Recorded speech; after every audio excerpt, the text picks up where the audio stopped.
नमस्कार श्रोते हो, रेडिओ जयंतच्या आनंदी कट्ट्यावर मी अनुराधा आपणा सर्वांचं मनपूर्वक स्वागत करते. श्रोते हो, इमर्जन्सी हा शब्द ऐकला ना की हृदयाचे ठोके आपोआपच वाढायला लागतात.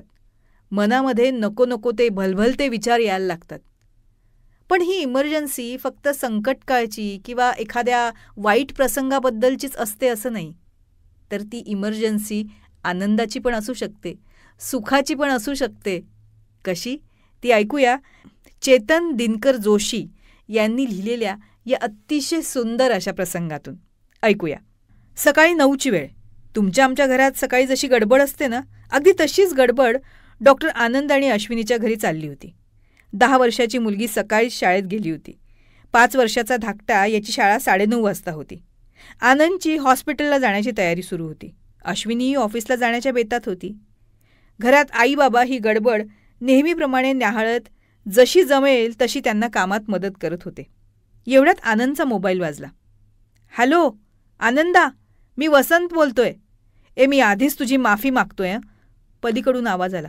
अरे वसंता, काय झालं आणि तुझा आवाज असा खाली का? नेहमी उत्साहात असणारा तू, काय झालं?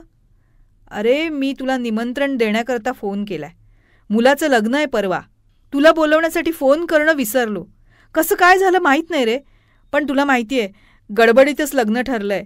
त्याला सुट्टी कमी असल्यानं US ला लगेच जायचंय. त्यामुळं गडबडीत अनेकांना निमंत्रणं पाठवणंही राहिलंय. पण तुम्ही सगळेजण नक्की या आणि आजच निघा. वसंता थोडा अपराधी भावनेनं बोलत होता. आवाजात आर्जव होती. ओके, आजच निघतो रात्री. एवढं बोलून डॉक्टर आनंदनं फोन खाली ठेवला. आनंदनं अश्विनीला सांगितलं, आजच संध्याकाळी आपल्याला वसंताकडे लग्नाला जाण्यासाठी निघायचंय. त्याच्या मुलाचं लग्न ठरलं. अश्विनीसह आईबाबांना आनंद मिश्रित आश्चर्य वाटलं. अरे आजच निघणं कसं शक्य आहे? तुमचं हॉस्पिटल, माझी रजा, मुलांच्या शाळा आणि हो, घरी आईबाबांपाशी कोण? काही विचार केलास का? अगं ही इमर्जन्सी आहे, सुखाची इमर्जन्सी. आपल्याला निघायलाच हवं आणि अगदी सर्वांनी आणि आजच. अश्विनी आणि आईबाबांना समजलं, आता निघायलाच हवं. डॉक्टर आनंदनं त्याच्या मल्टीस्पेशालिटी हॉस्पिटलला फोन करून काही इमर्जन्सी अपॉइंटमेंट दुसऱ्या डॉक्टरांच्या नावे करायला सांगितल्या. शक्य असतील तेवढ्या अपॉइंटमेंट्स 2 दिवस पुढे ढकलायला सांगितल्या. आपलं आर्थिक नुकसान होतंय हे त्याला जाणवत होतं. तरीसुद्धा पेशंटची आबाळ न होता त्याने पुढच्या 1 तासात 2 दिवसाचं नियोजन केलं होतं. अश्विनीनंही ऑफिसमध्ये फोन करून 2 दिवसाची रजा मंजूर करून घेतली. तिला आनंदच्या या स्वभावाचं कौतुक वाटत होतं. कारण ही सुखाची इमर्जन्सी होती. आणि अशा प्रसंगात अश्विनी आणि आनंद नेहमीच एकमेकांना भरभरून प्रतिसाद देत असतात. पती-पत्नींमध्ये हा अलिखित करारच होता असं म्हणायला हरकत नाही. तिने दोन्ही मुलांच्या शाळेत फोन करून 2 दिवसाची सुट्टी मंजूर करून घेतली. दिवसभर कामं आटपून संध्याकाळी सगळेजण गाडीनं वसंताच्या गावी निघाले सुद्धा. आनंदाच्या इमर्जन्सीचा अवर्णनीय आनंद अनुभवण्यासाठी. काही तासातच सगळेजण वसंताकडे पोचले. लग्नघर असते, सगळीकडे पाहुण्यारावळ्यांची गडबड सुरू होती. आनंद आणि अश्विनी सहकुटुंब वसंताच्या घरी पोचले. वसंता सपत्नीक लगबगीनं पुढे आला. आनंदला त्यानं मिठी मारली. डोळ्यात आनंदाश्रू आले. आईबाबांना नमस्कार केला. अश्विनीचं स्वागत वसंताच्या पत्नीनं केलं. मुलांच्या हाती खाऊ ठेवला. आनंदा, अरे तू धावत आलास ना, मला फार बरं वाटलं रे. गडबडीत मी तुला माझ्या आते भावालाच आमंत्रण द्यायचं विसरलो, पण ऐनवेळीच आमंत्रण देऊनही तू आलास. मला फार फार बरं वाटलं. लग्न पार पडलं असतं रे, पण मनाला ना ही कायमची बोच राहून गेली असती. वसंता, अरे आपण इतर इमर्जन्सीमध्ये म्हणजे हॉस्पिटलायझेशन किंवा दुःखद प्रसंगी ऐनवेळी निरोप आला की सगळी कामं मागे सोडून जातोच ना. मग ही सुखाची इमर्जन्सी. अशी इमर्जन्सी फार कमी भाग्यवानांच्या वाट्यालाही येते.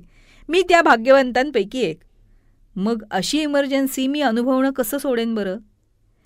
आपल्या आनंदात सगळ्यांनी सहभागी व्हावं असं सगळ्यांना वाटतं, पण एखाद्याच्या आनंदात सहभागी होऊन आनंद वाढवण्यापेक्षा दुसरा आनंद कुठला?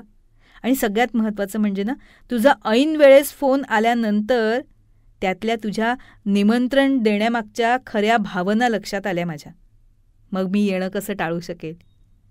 लग्नघरातला हा आनंद सोहळा घरातले सगळे वऱ्हाडी मंडळी अगदी कौतुकानं बघत होती. सगळ्यांनाच आनंद मिश्रित आश्चर्य वाटत होतं. नकळत सगळ्यांच्या डोळ्यांच्या कडा ओलावल्या आणि सगळेच जण अंतर्मुख होऊन विचार करायला लागले. आयुष्य खरं तर खूप लहान आहे, सुंदर आहे. व्यावहारिक आणि लौकिक जीवनामध्ये आपली कमाई भौतिक वस्तूंमध्ये, पैशांमध्ये, घर आणि गाड्यांमध्ये, दागदागिन्यांमध्ये या मापदंडात समाजामध्ये मोजली जाते. आपणही या समाजाचाच एक भाग असतोच की. पण श्रोते हो, आपल्या आयुष्यातल्या या भौतिक कमाईबरोबरच आपली सुखाची कमाईसुद्धा तितकीच महत्त्वाची असते. किती सुखाचे क्षण आपल्या वाटेला आलेत आणि त्यातले आपण किती वेचले आणि किती वेचायचे राहून गेले, हा विचार खरं तर प्रत्येकानं करायला हवा आहे, हो ना?